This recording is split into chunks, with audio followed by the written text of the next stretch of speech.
திருவள்ளூர் மாவட்டம் திருத்தணிக்கு அருகே கார் மீது லாரி மோதி விபத்து ஏற்பட்டிருக்கிறது. இந்த விபத்தில் 5 பேர் உயிரிழந்திருக்கிறார்கள். கார் மீது லாரி மோதிய விபத்தில் 5 பேர் உயிரிழந்திருக்கிறார்கள். அண்மை செய்தியாக பார்த்துக் கொண்டிருக்கிறோம். விவரங்களை வழங்க செய்தியாளர் நரேஷ் இணைந்திருக்கிறார். நரேஷ், இந்த விபத்து எப்படி நடந்தது?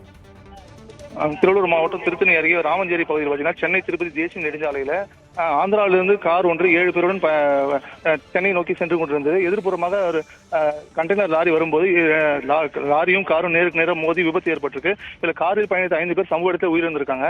மேலும் 2 படுகாயங்களுடன் திருவள்ளூர் அரசு மருத்துவமனைக்கு தற்போது கொண்டு போயிருக்காங்க.